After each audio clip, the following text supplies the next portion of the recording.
Կոնդի Սուրբ Հովանես Մկրտիչ եկեղեցին այսօր բազմամարդ է, վաստակավոր արտիստ Արա Դեղտրիկյանի հոգեհանգստյան արարողությունն է։ 60-ամյա մտավորականին հրաժեշտ տալու են եկել հարազատները, գործընկերները, նրա արվեստը գնահատողներն ու երկրպագունները։ Եվս մի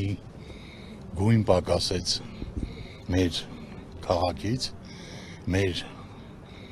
երկրից եւ ամբողջ երկրագնդից, որովհետեւ Դեղտրիկյան Արայիկը ինքը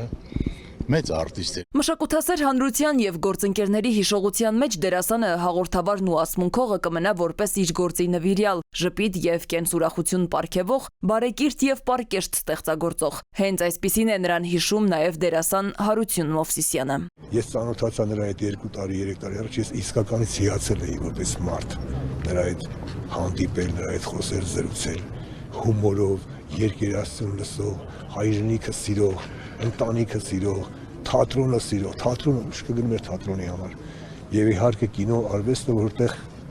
ինքը կարողանում էր երջանիկ զգալ իրեն։ Դեղտրիկյանը պայքարող տեսակ էր, հայրենասեր, ձիգ հայ տղամարդ, եզակի մտավորական, որ իր էությամբ օրինակելի էր։ Արա Դեղտրիկյանի տեղը երբեք չի լսվի, գուցե կլինեն ինչ-որ այլ առաջարկներ,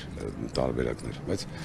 Արա Դեղտրիկյանը մի հատ էր, ոնց որ մյուս բոլոր հեռացածները։ Գույն ու խարիզմա էր Արա Դեղտրիկյանը մեր մշակույթում, ինքնատիպ ձեռագրով ու խաղով, ու հենց իր կերտած բազում կերպարներով, նրանց յուրովի ներկայացմամբ կարողացավ նվաճել հանդիսատեսի սիրտը։ Սվետլանա Ավդիշյան, ժամը լրատվական։